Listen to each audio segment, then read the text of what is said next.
Hello, Dr. Sanjay. Hello, sir. Hello, sir. I just want to know how we are going to share the slides. There is. Sir, I made you the co-host. So you can share slides at your end. Okay, then now it has come. Share screen has come. Yes. Okay. Okay. Thank you.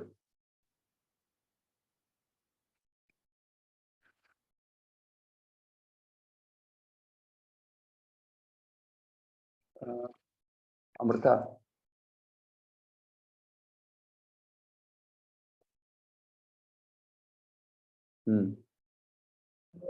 நம்ம எது எடுக்கணும் தெரியும் அதை இதுல கொண்டு வந்துருவோமா take it off.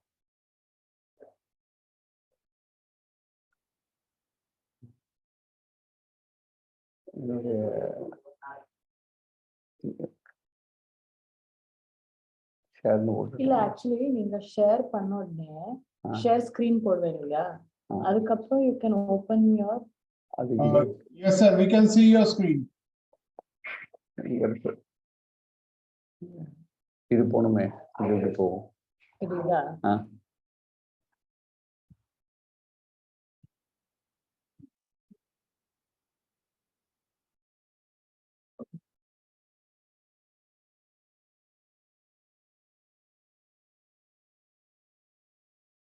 இந்த zoom மீட்டிங்னால தான் வருது உங்களோட இது எங்க இருக்கு அதுல இருக்கு it is also on the thumb drive. ஓ இதுக்கா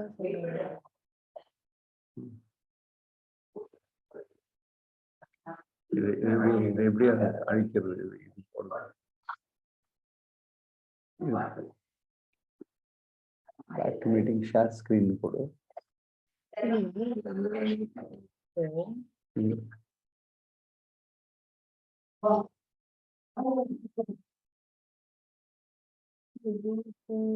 exit full screen போடு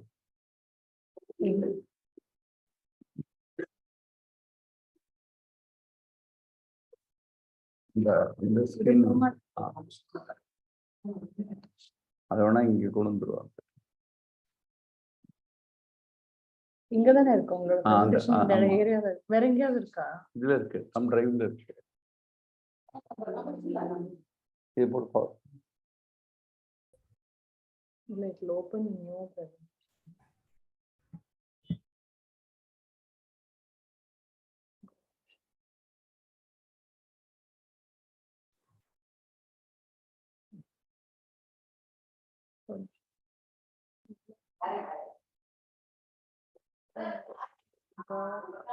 desktop screen saver.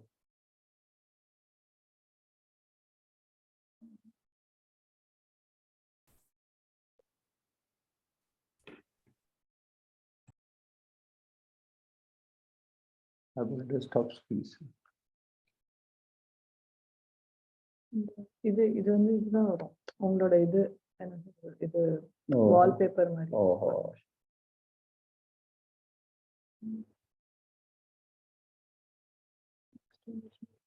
there should be somewhere where that pen drive is detected.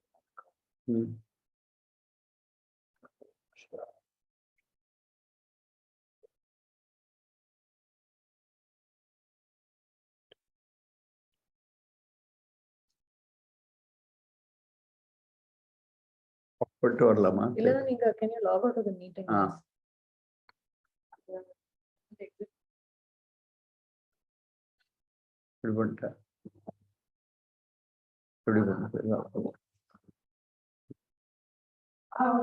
actually how did this open அதான் இது முதல்ல போனது நான் அழிக்கவே இல்லை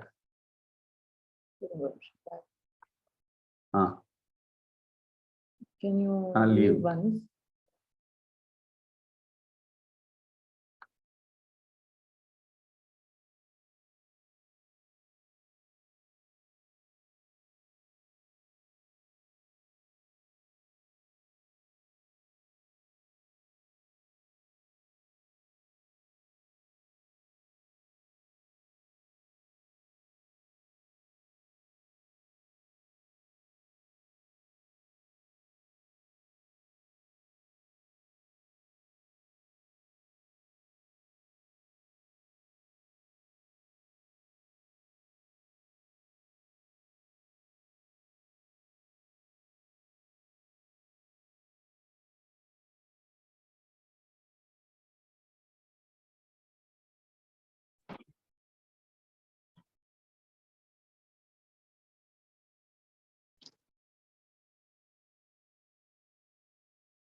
PVV, assessment and competencies. Assessment and competencies. And Pankaj sir and the task force group. MEU.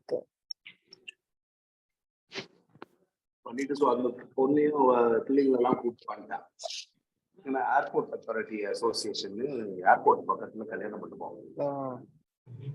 அவன்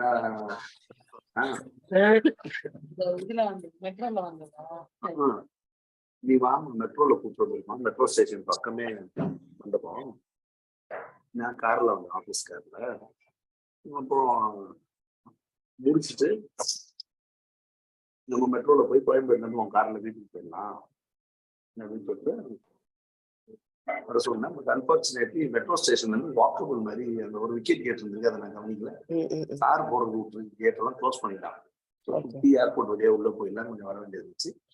so I told you, நீங்க அப்படி நினைச்சிட்டு உள்ள வர முடியாது, நான் ஆலந்தூர் மெட்ரோட்ட வந்து வெயிட் பண்றேன். நான் அங்க இருந்து பிக்கப் பண்ணுறேன். காலேஜ் முடிச்சுட்டு ஆலந்தூர் மெட்ரோல போய் பிக்கப் பண்ணிட்டு கல்யாண மண்டபத்துக்கு வந்துட்டு காலேஜ் டிரைவர் அனுப்பிட்டேன். காலேஜ் டிரைவர் அனுப்பல, வெயிட் பண்ணிட்டு திருப்பி வந்து என்ன அங்கேயே மெட்ரோ ஸ்டேஷன்ல விட்டுட்டு அங்கே யூட்டர் அடிச்சுட்டு போயிருந்தேன். ட்ரெயின் ஏறினா ஏதோ ஒரு ராங் ட்ரெயின்ல ஏறிட்டோம். இல்ல கல்யாணம் அடுத்த நாள் பெரியவளுக்கு டெஸ்ட்னு படிக்கிறதுக்கு புக்கெல்லாம் தூக்கிட்டு வந்திருக்கா. அடுத்த ஸ்டேஷன் நங்கநல்லூர்ல இறங்கி வேற ஒரு ட்ரெயின் எடுத்தோம். அது Koyambedu cut service. Koyambedu CMP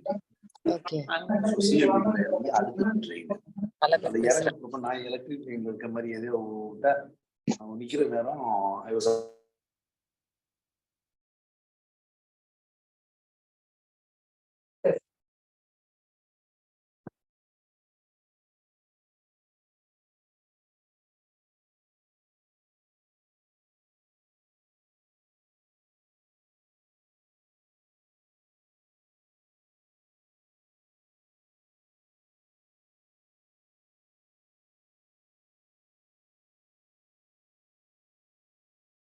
அந்த presentation போயிடுத்து.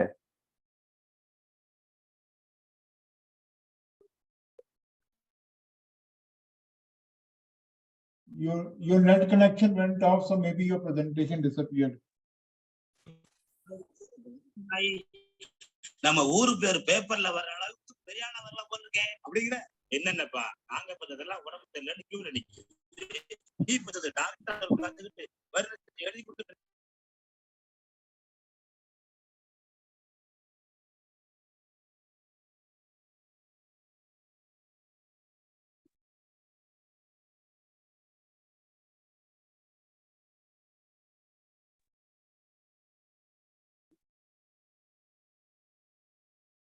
Dr. Kotur is just joining.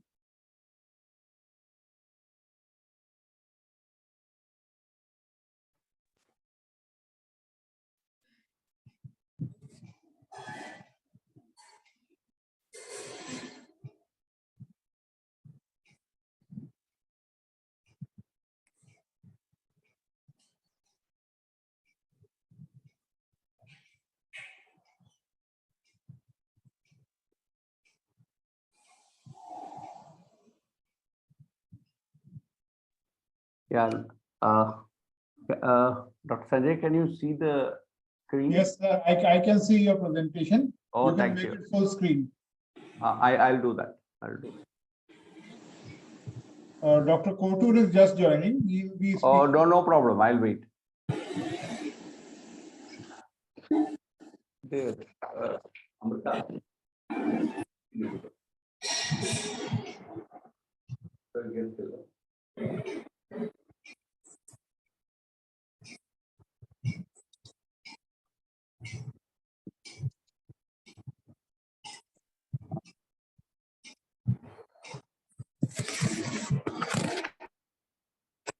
I'm ready. Yes, sir. Just a moment. So, Dr. Yeah. No problem. I'll wait.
Dr. Tajinder is also on his way. He is also he's coming from Jammu. Oh, yes. Okay. So he'll be joining in about 10-15 minutes. Oh, yes.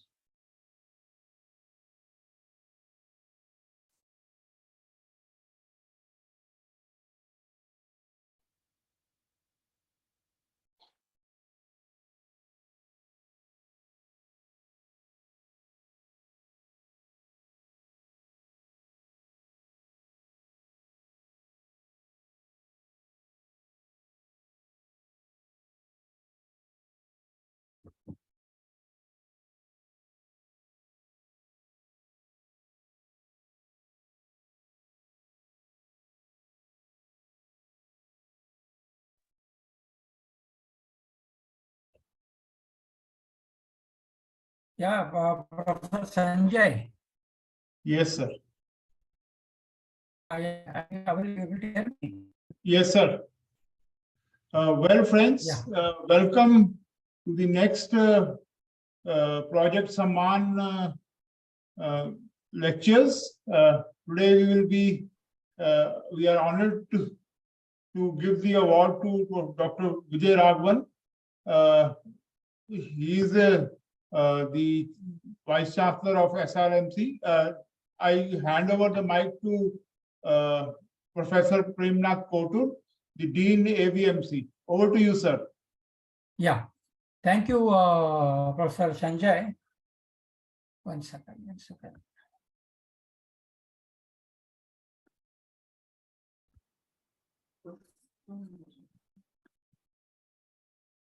Yeah.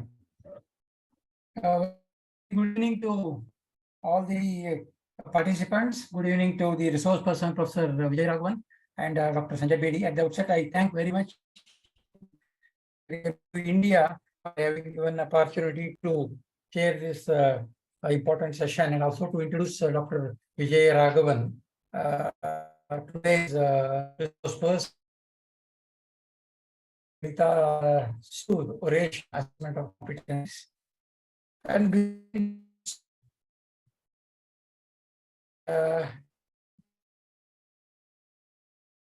like to share that the regulating body has introduced the competency-based education at both the undergraduate as well as the postgraduate levels.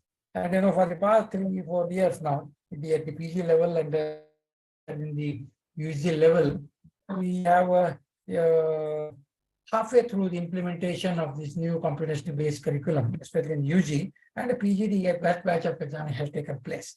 Now, one thing I like to think about, we have a lot many advantages of this competency-based education over the traditional one, but at the same time, there are some challenges or barriers. The one which is very important one is assessment of competencies. We all know is a very, very difficult thing.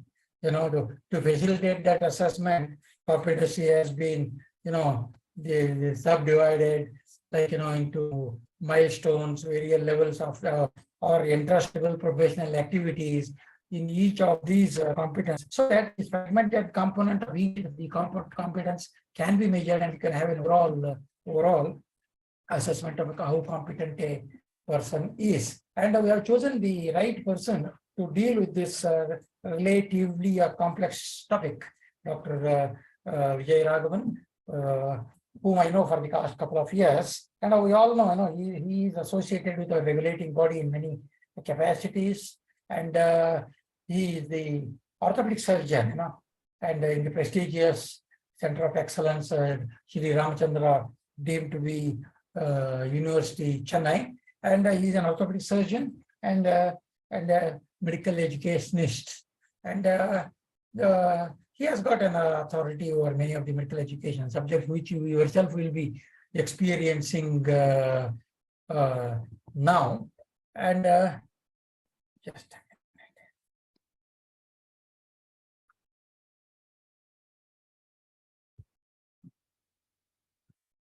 So I must congratulate Dr.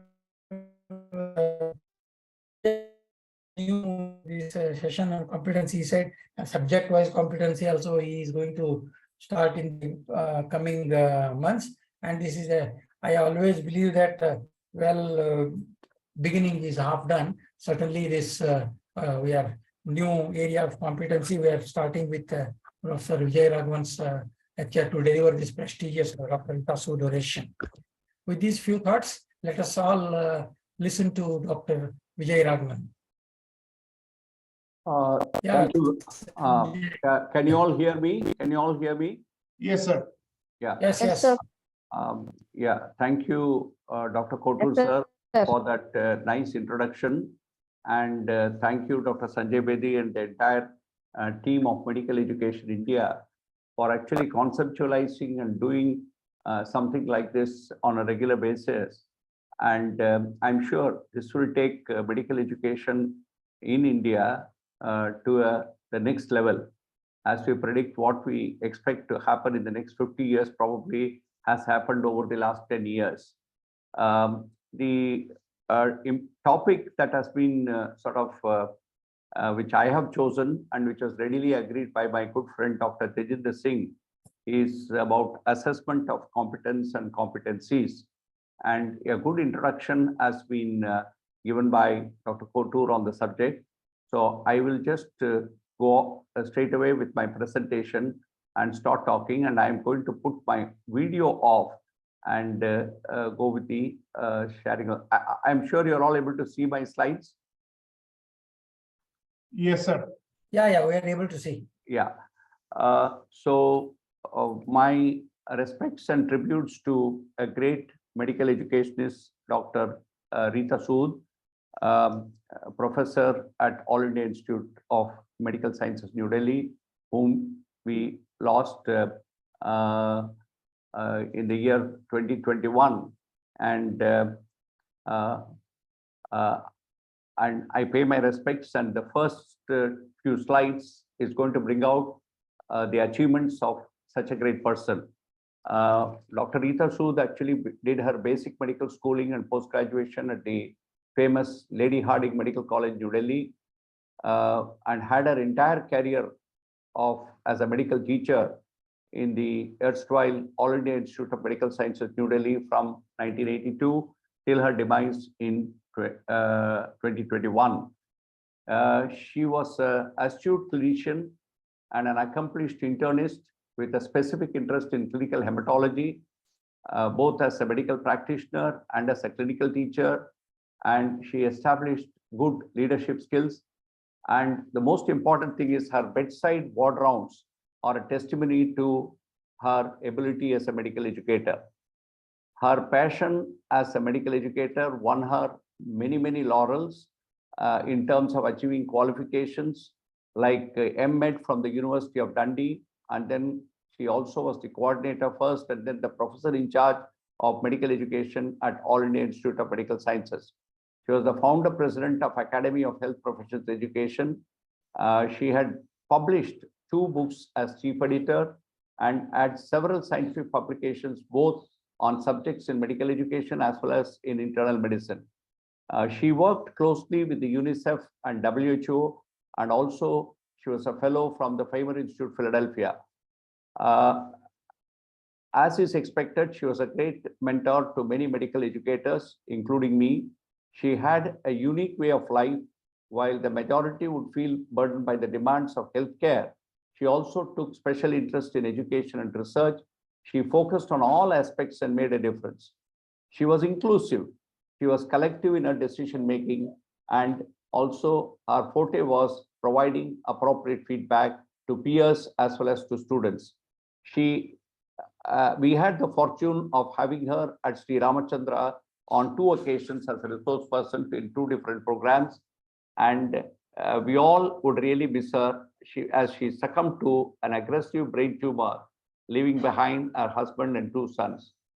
Long live her legacy in medical education. The objectives of this particular lecture would be, initially, as we considered a tribute was paid to a medical educationist like Dr. Rita Sood. Then we will consider initially certain principles of assessment, in particular assessment of competence in its 3 domains. Generally, when we think about competence, everybody thinks only about psychomotor skills and tend to forget the knowledge and the attitude component. So we will consider it in its entirety. To understand curricular design, development, and implementation of CBME, to understand competency assessment, and that is the main subject, and how it is related to the competency-based medical education. As rightly told by Dr. Kotur, we will define what is an interestable professional activity, what is milestone, and what are the certifiable skills. And we will also gloss over some of the assessment methods and finally learn how we can document and certify competence before concluding. Now, as rightly told, assessment of competence is a very complex process, as the word competent itself means ability to do multiple things and includes testing of multiple abilities in an individual. It is important for us to also realize, 1 minute. I will.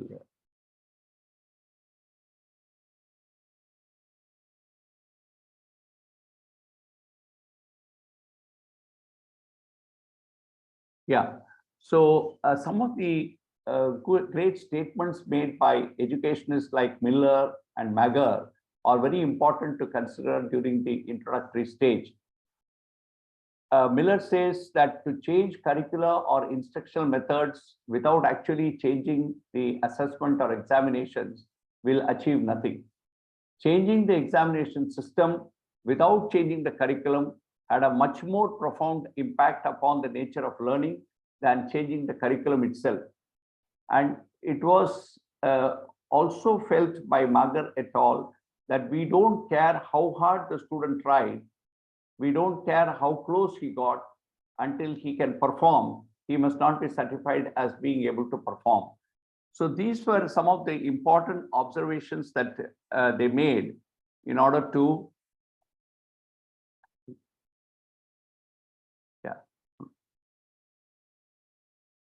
So what exactly is competency? Before actually assessing competency, we should understand this.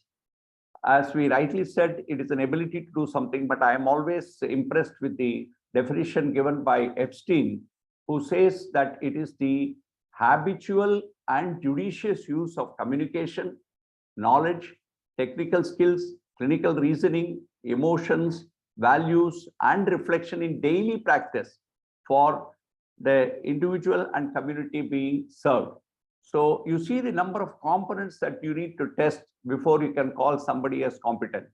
You have to assess his communication skills, his knowledge, his technical skills, his procedural skills, clinical reasoning, values, and how he values the emotions of the patients, and how is he able to reflect his learning on a day-to-day basis. All these things have to be combined before you can call somebody as competent. Now, competent, when you start using the word competent, that actually means to certify a student who has developed and demonstrated all these areas of various competencies. Now, what have we done? In the Western world, when they talk about competency-based medical education, they are talking more in generic terms, and they also are able to push together quite a lot of generic competencies that are expected out of a medical practitioner.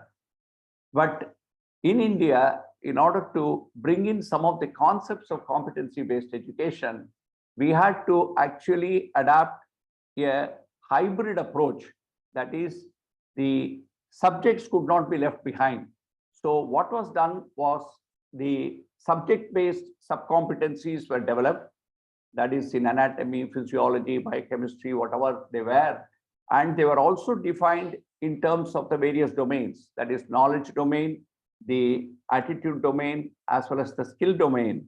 And then these subject-based competencies ultimately were sort of tested to finally see whether a student, it is a bit complex and it is a bit difficult, but that is what has been done in the competency document that has been produced by the National Medical Commission. Now, the question, the most important question is, can we actually achieve assessment of competency in a discipline or subject-based curriculum? And the answer to this, by our own experience in the last 3-4 years, is a strong yes. Now, when you are looking at the ultimate outcome, it is also a method to go towards outcome-based education. Institutions will have to actually define the various graduate attributes that are expected out of every single graduate, either at the undergraduate level or at the postgraduate level, in terms of knowledge, skill, communication, and attitude. And these are how they are derived, is that they are derived out of global, national, and local needs. And as per the statutory council, we cannot go out of the purview of the NMC. The student learning outcomes for almost all the different topics have to be defined. And there, at the end of certain topics, obviously there will be a program. And the program will probably mean an anatomy course or a physiology course. And those program outcomes have to be actually mapped to some of the assessment methods. And that will determine the outcome attainment scheme, which is through formative assessment mainly, continuous internal assessment, and summative university examination. Now, this is what is the terminology that a lot of us have to really define if you are actually talking about assessment of competence. Of course, these are more applicable for a postgraduate competency-based curriculum, but even at the undergraduate level, there is possibility of defining some of the EPAs. Now, EPAs actually describe a measurable activity or task for medical practice that requires specialized knowledge and skills and includes multiple competencies. What has happened is many institutions actually have defined certifiable skills for the undergraduates.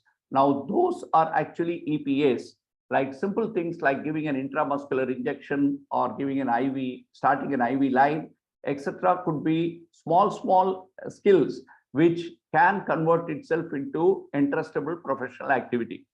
And this must be assessed and approved at some point in the ongoing formation of physicians or medical practitioners. Now, there are different levels at which this can be done. As you see that the level 1 is just that the students will be limited to only observation. Level 2, they can do certain things, perform certain things under strict supervision. Level 3 is under loose supervision, they can do it independently. And 4 is they can actually do it independently on their own. And level 5 is actually, apart from doing themselves, they should be also able to teach others into those skills. And they also move up the ladder, like the Miller's pyramid, from knows how, shows how, does, and teaches. And that allows through the learning activities, as is mentioned here, and ultimately the EPA can be observed under supervision. At the postgraduate level, you expect that as a result of these EPAs, you expect to develop a specialist, a leader who is capable of doing research, who is a professional, who can communicate to patients as well as to peers, an academician, collaborator, entrepreneur. He should be able to even start a business on his own, a team member, and health advocate, and an expert. So this other terminology that is also important for us to realize is that milestones, which is actually time-based. Basically, competency-based education is not time-bound, but milestones are certain things which can be defined as per time in terms of knowledge, skills, attitudes, and other attributes for each of the CBME competencies, which are organized in a developmental framework. The narrative descriptions are targets for student achievement and resident performance throughout their educational career. So these are some of the things that we should be able to move. Now, the milestone achievements can be assessed by many people. It can be by individual faculty members. It can be by the clinical curriculum committee. It can sometimes be even by a self-appraisal mechanism, and it can be done by the individual departments as well. So the two important components of assessment in our system, we are bounded by what is called the internal assessment. Now, the internal assessment is actually a periodic summative assessment. But what we mean here for a good competency development is formative testing, which should allow chance for the student to remediate and improve upon itself. Actually, these are to monitor the learning progress. Are the students achieving the intended learning outcomes? Is a question when you ask. If the answer is yes, then you provide feedback to reinforce learning and move on to the next stage. But if the answer is no, you provide group or individual remediation, and then you move on after he actually attains the particular competency. The summative assessment, which actually declares and sort of makes him ready for gradation or certification, is something more difficult. If the answer to the development of competency is a no, then we have to give additional chance, which may even the present system of undergraduate medical education expects the student to clear his MBBS in twice the amount of time, that is about 4.5, probably in about 8 years or so. But if you sort of go into competency based, unless he develops certain certifiable competencies, he should not be moving up the ladder at all. Some of the practical training, like this is a history taking that one of the students is actually taking from the patient, being observed by the facilitators. And they can also look at some of the practical skills, like, doing a static cycling type of exercise where his vital parameters are being recorded by the student. Assessment of competence should include, as I said right from the beginning, cannot include only skill. It should also include knowledge, and it also should include attitude. And there are different tools that are available for each one of them. Assessment of competence is a continuous process and is strongly dependent on formative assessments and feedback.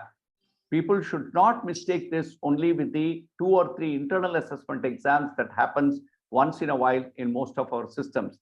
Formative assessment, when it is done and it is made robust, and it is also technologically supported and collated, it leads to excellent achievement of competency and recorded. Now, we have these various learning outcomes that are defined for each of the students, and there are methods by which they can be taught, and there are assessment strategy by which they can be tested. Now, for knowledge, it's invariably written tests, MCQs, essay questions, quiz, etc. For the practical skills, it is either a clinical exam or a practical exam. It is a pre or a paramedical subject. And for problem solving and critical thinking, we need to move to some sort of a project-based learning, and the way the students are able to present can assess how much they have grasped the subject.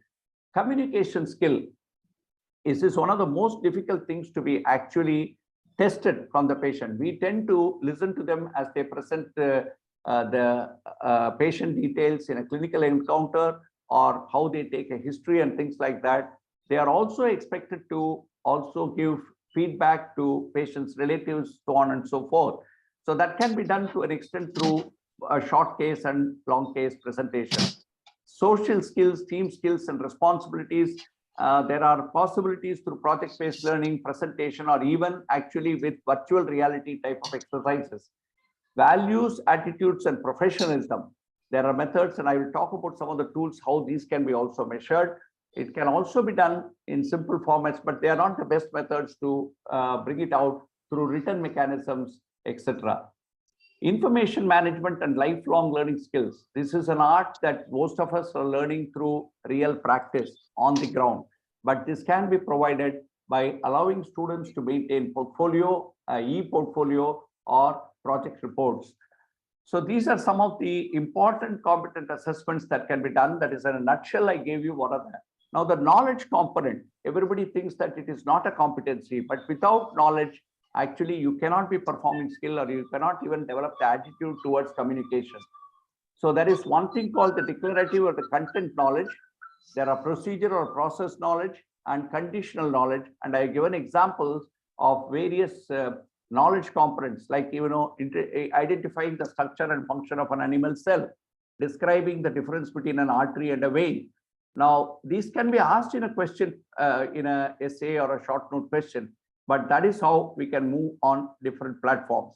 But when you go to procedural areas, you have to even ask them to identify different types of microscopes, what is an oil stain, and so on and so forth. And they are designing a qualitative research study is another method.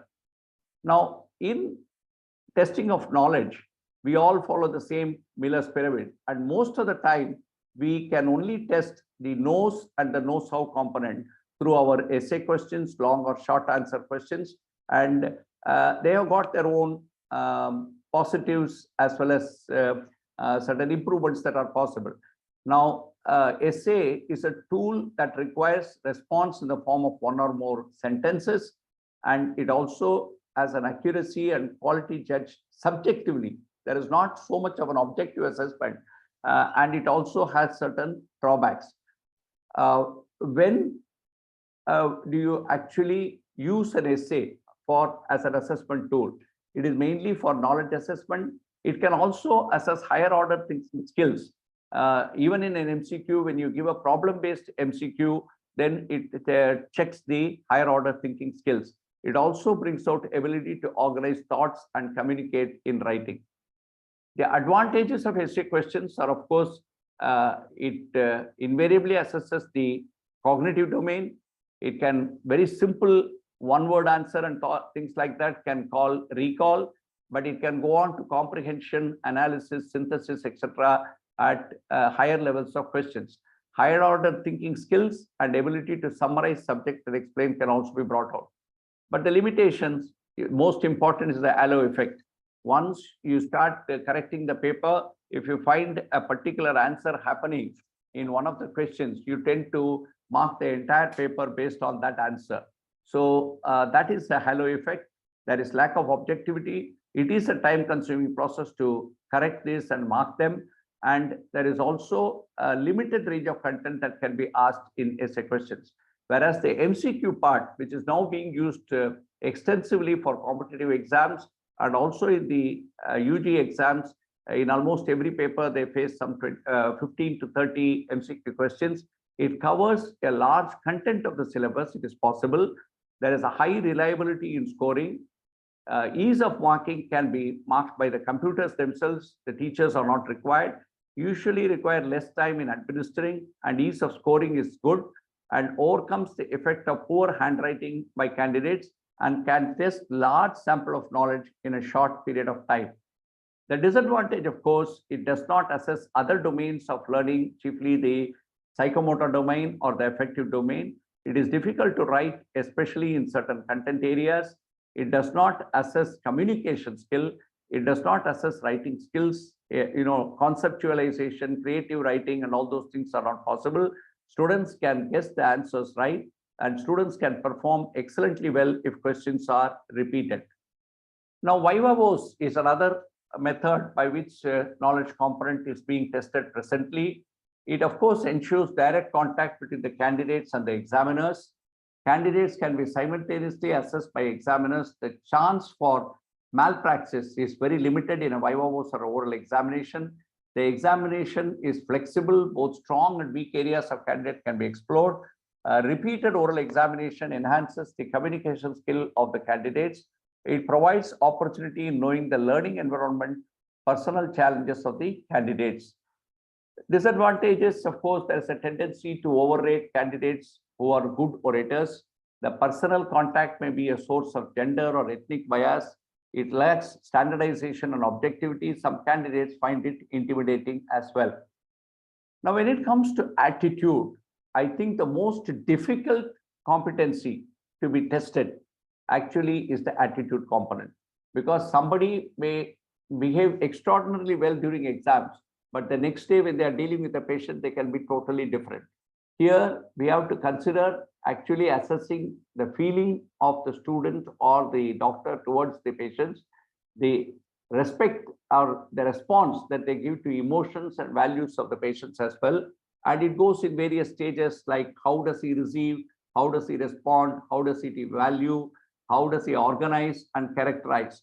Now, many of these things are assessed based on some sort of a checklist, and there are different methods to actually do this. One is by self-reporting, not the best of methods. There are rating scales. The Likert scale also has been used by appropriately asking the questions. The semantic differential scales and the Thurston scale are newer ones, which has got almost 7 different components of assessment, grades of assessment in terms of attitudinal assessment. Now, I must thank Dr. Tejinder Singh for providing us this slide during our work with the NCI. The workplace-based assessment, to my mind, is the best tool that is actually available for actually succeeding in competency-based medical education.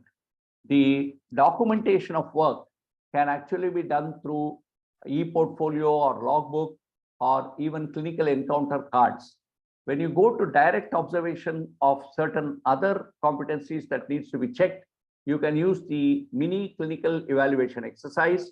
You can also use the clinical work sampling exercise, or even in an acute situation like emergency, you can use the acute care assessment tool. The literature provides you all the methods of how these things can be practiced. Even in our own institution, we are clearly able to practice mini CX, and we are also practicing DOPS on a regular way. And discussion on individual cases is usually our standard method of case-based discussion that happens over long case and short cases, etc. Feedback on performance is another workplace-based assessment tool, and these are actually the PSQ and MPAT are some things which can be regularly used. OSCE, this has been in vogue since 1970, but India has still not adopted it completely. Even as we are facing the next examination, there is a lot of resistance from the faculty members that how can somebody do the entire final examination based only on OSCE. A rightful argument, but we'll have to see how we can match all. And MCQs, and record keeping is usually through logbook or portfolio. No single method can be useful for complete assessment of competence. You have to use multiple methods, and there are different types of examples that I gave you, which can be combined to actually say if a student is competent or needs improvement or is incompetent. The basic principle is direct standardized observation. It can be checklist based, it can be through global rating, or it can be even through focused feedback. Now, these are some of the direct observation techniques that can be used, like the mini clinical evaluation exercise. I will go through some of the details of these methods as I go through the presentation. This is actually the, you can also check the technical skills of people through certain mechanisms like the objective structured assessment of technical skills. The professionalism can be sort of tested through PMEX, case-based discussion. The global performance measures, of course, is the multi-source 360-degree feedback. This is being practiced very well for residency schemes in the UK. And then in-training evaluation reports are narrative reports that can be made by the supervisor. Aggregation and reflection measures can happen through e-portfolio and logbook. OSCE, this is one of the time-tested oldest method of objective structured clinical examination, in which the components of clinical competence like history taking, physical examination, simple procedure, interpretation of labs, patient management, communication, counseling, attitude, every aspect can either be tested as independent stations or can be tested together. And appropriate time and weightage can be given to each of these stations accordingly. And agreed checklists and rotating the student among various stations would be of help. Now, that is just meaning the same. I'll go to the next slide. Why exactly we should go for OSCE instead of many other type of examinations? It's much more time consuming and it is also more cumbersome. It requires, but the number of faculty required may not be that high. The traditional evaluation is mainly subjective and tests mainly the knowledge component. But if you go through the OSCEs, it is able to test the attitudinal component, the communication skills, the psychomotor skills, everything can be tested, and performance-based examination is one of the best methods. This is an example of how OSCE can be organized. You need a large hall in which these stations can be put up. One can be a history taking skill. Having taken the history, there may be a response station of another 2 minutes or 3 minutes where he can note down the major points. A procedural skill station where again he can perform the procedure in one place and he can in the response station he can answer some of the questions on that. So like that, a minimum of at least 10 stations are required before you can call an OSCE examination to be valid. But there are people who can even have 30 stations and which can be done in a period of about 3 hours. Now, these are some examples of history taking skill, the examination procedural skill, and also some of the rest station and things like that. The other assessment tool is the direct observation of procedural skills. This is, it can be carried out at the workplace, and there is no, actually there is no need to always structure all this at a particular time only and things like that. One of the days, if you have 6 postgraduates, you can actually do a DOPS for about 2 candidates on 2 different procedures, and you can record it. And then once it is recorded, that can be put into the portfolio. It usually takes about 10 to 20 minutes and a feedback is given for about 5 minutes. Now, this is a picture of how DOPS is being carried out. It provides evidence about the trainee's ability to undertake a range of specific physical examination and procedures, and that can be defined at the top: wound suturing, or you can say a perrectal examination or pervaginal examination. At the top, the title can be mentioned and the various checklists for how it is done can be sorted out, and how the student, and usually the person who is observing is just observing from a distance, as you can see here, and they will not be making any comments as the student is performing the particular procedure. The next one is the mini clinical evaluation exercise. This can be done in an outpatient situation, in an inpatient situation, in an emergency room situation, or even in a skills lab. Now, the various skills or the various factors that can be tested with this particular exercise, you can also compartmentalize them or you can do it overall.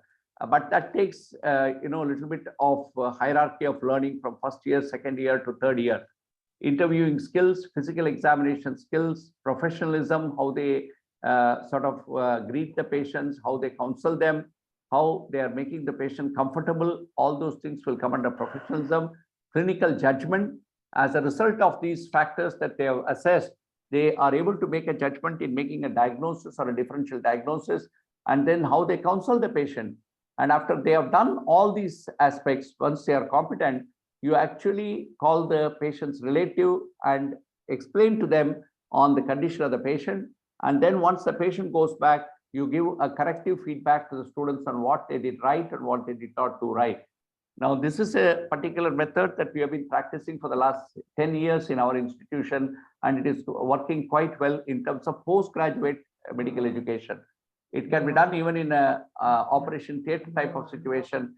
The important thing to note here is the feedback that you get as shown in the form, that the resident satisfaction of this exercise has always been rated high above the evaluator's satisfaction. And you see, this is the big form that is available for you to sort of rate each of the capabilities of the student in terms of their performance. Probably they move up. In the first year, they may be somewhere around 3, and towards the final year, they may come to 9 as a superior category. In the physical examination, again, all these aspects, you can grade them into different abilities at what level they stand and how they are improving. And these charts can actually be attached to their logbook, or it can be attached to the portfolio, whichever way. And nowadays, you can take technologically PDFs of all these things and then you can store it. So this is another method that can. Now, a lot of people think that this 1 minute perceptor is something which should be finished in 1 minute. It is just to concise and tell that there is a methodology by which clinical cases can be discussed with students. First, as soon as they have seen a patient, you ask them to commit on a particular diagnosis. What is the condition that they are treating? What do you think is going on with this patient? What do you think is the main problem? And if you are supposed to be in some area where he is the lone doctor, lone MD in that hospital, what would be the treatment that he would use? It is unfortunate that sometimes we tend to bypass all these steps and straight away tell, now we are clearly treating a patient of so-and-so and needs to be admitted, and don't discuss any further. The step 2 is probe for underlying understanding, to get some evidence why this person is making that particular thought process. What were the findings that led to your diagnosis? Why is this case different than the others that we have seen? What else can cause similar symptoms? What are the typical treatments used for these conditions? Now, these are some of the things that once it is in your mind, these prompts can help the student to come out with the appropriate answers. You have to, at the end of it, make some take-home messages and take-home points based on the discussion that you have had. And then you have to give a feedback.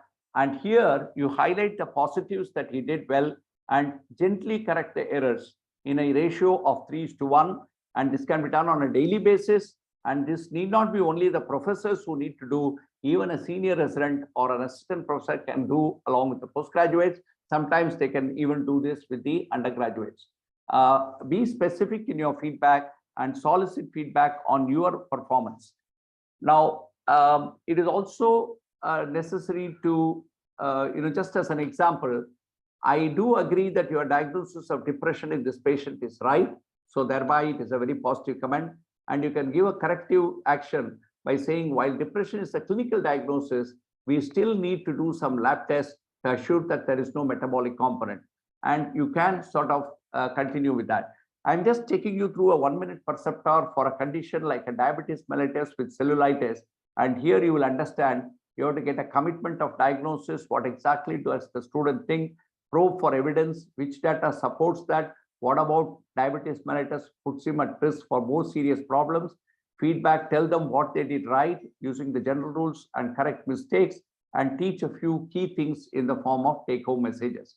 Now, if you see here, the student actually comes back and tells that this particular patient has had fever, his symptoms were acute, and his foot is red and swollen, and we certainly see a lot of cellulitis. So he is more or less identified all signs of inflammation and infection. Then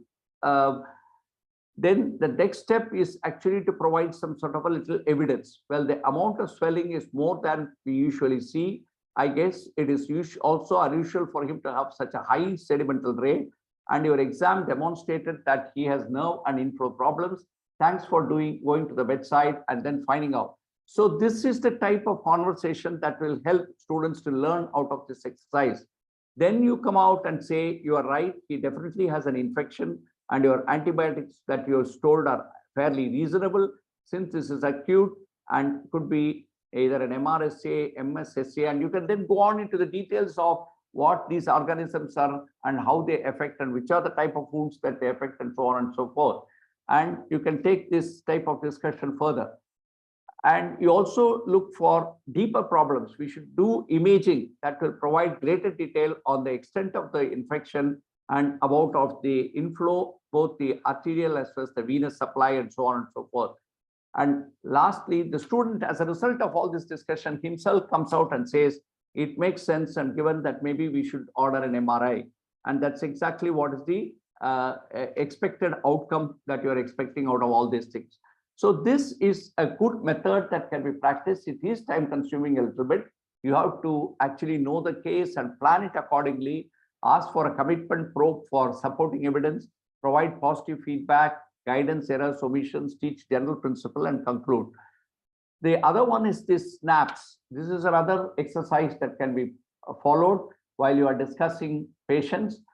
Summarize the case as a whole, narrow the differential diagnosis, analyze the various differentials, what are the positives for each one of them, and then rank them, which is the most likely one, and then which is the least likely one. Probe the perceptor about uncertainties, plan management, and select case-related issues for self-study. Say, like in every individual case, there can be so many learning outcomes that you could be looking at for self-learning. The other method is the long case. Exactly what we are doing in our type of long case examination, there are no structure to it. And each student has a different way of being dealt with.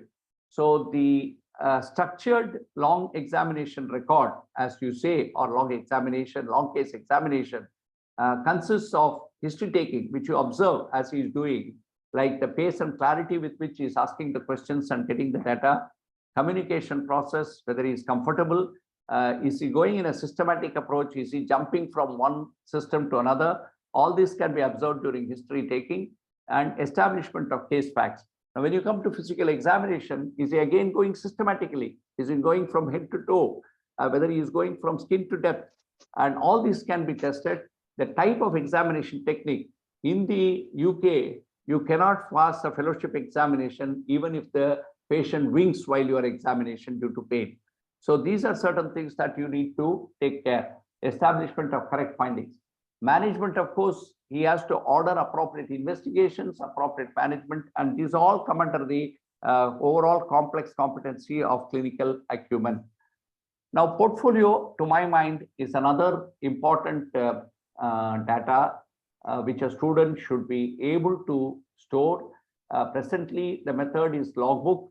There are lots of improvements on the logbook, particularly with the NNC itself coming with a structured guideline logbook, which people can use, and that is also able to bring out certifiable skills under that. Now, a portfolio is a purposeful collection of student work that sort of exhibits all the students' efforts, progress, and achievements. And this can be in the form of a sort of box file where all these things can be stored on a daily basis, and it can be sort of looked at the formative assessment stage, or also at the internal assessment or the summative assessment stage. So it is a collection of results and or evidence that demonstrates competence. There can be even videos of how exactly he took a history, how he counseled the patient. Today, technology allows you to get all these things into the store, and then it can be sort of played up and seen.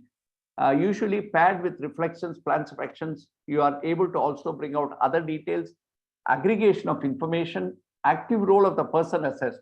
You can't do in a portfolio or a e-portfolio something which our students are quite famous in doing, that logbooks are copied at just before the exam between all candidates. That should not happen.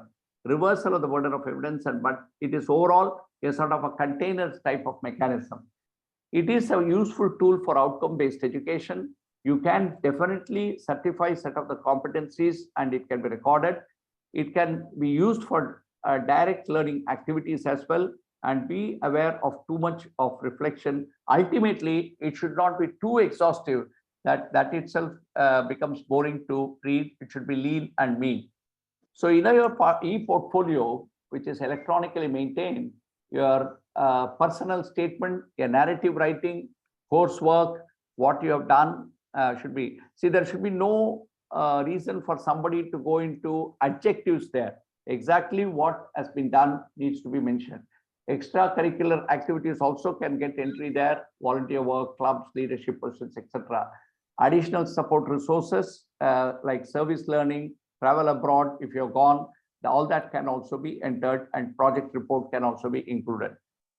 So some of the mechanisms of online assessment, because now we have all gone through COVID for the last 2.5 years, and we have been forced to sort of adapt to many online mechanisms of learning. So some of the methods that are available are multiple choice questions is one of the simplest methods by which online examination is already happening, and that can be followed. We can also get through short answer questions through the online mechanism. Online polls can be done even in session-wise assessments. Picture-based questions, etc., can also be used in sessions that you conduct. Electronic patient management problems. Now, the electronic patient information systems from the hospital can very well, by just not by taking away the name, age, etc., you can post them as problems to the students and get their inputs on how they would manage. Objective structured video examination, projects, reflections, and portfolios are other mechanisms by which this can be done. So overall, I'm almost coming to the end, where assessment of competence and then documentation of that can be by several mechanisms. And one of the methods is that many times we use the checklist method. Having done it, that particular checklist assessment can be added onto the e-portfolio. Certifiable skills document is very important, particularly with the undergraduate level. If you are not able to get these certifiable skills duly signed, the student should not be able to progress to the next stage. Global rating scales, I think most of you are aware. Narrative writing, this is something which is very well developed in the Western world, but somehow is a missing link in our educational system. Now, as a result of our experience of reflecting whatever happened over a period of time, the student should be able to cull all this data into one paragraph of narrative writing. And that is something which can also be documented. E-portfolio, already I talked about it. Performance in theory exams, of course, still we can continue with essay, short note, and MCQs. Clinical encounter performance using technology. Today, you can actually record the student's performance on a patient through video cameras. And this is being insisted now even by the medical council. So, but the technology has to be nicely supported, and we should be able to retrieve it as and when you need it. Session-wise assessment is very, very important. In every class that you take, you must give at least about 10 minutes for assessment. This can be in the form of 3 MCQs, 5 MCQs, whatever it is, or some oral questions that may be asked.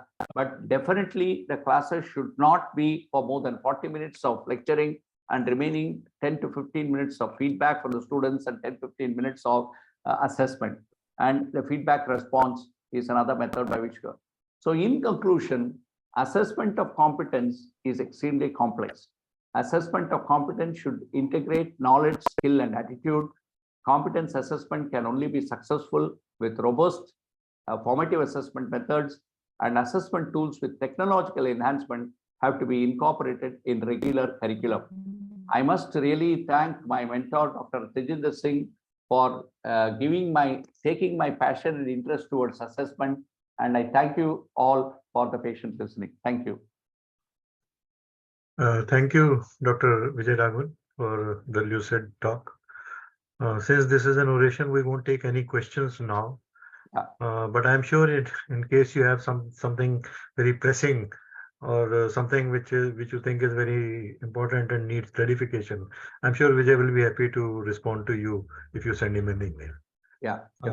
I now hand over to Dr. Sanjay Bedi to please present the certificates to Dr. Vijayraghavan. Sir, can you stop sharing? Sir, can you stop sharing? I'll do that. Sanjay. Yes, sir.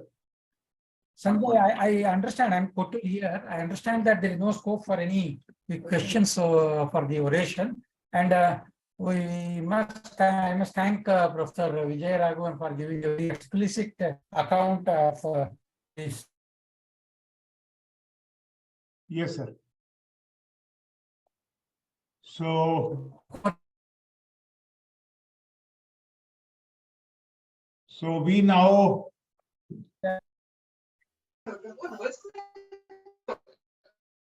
Sanjay. We are grateful to Dr. Vijayraghavan. We provide him the Dr. Rita Sood Memorial Oration for lecture, and also the Lifetime Achievement Award for his long career, and New India is proud to give him this Lifetime Achievement Award. So thank you, Vijay. Thank you. Thank you very much. Thank you very much for the honor. And hopefully I'll be able to participate in more orations from others. So thank you once again, Dr. Vijayraghavan, and thank you everybody for joining in here. Have a pleasant evening, and we'll meet again next month. Thank you. Thank you, sir. The close pandriya.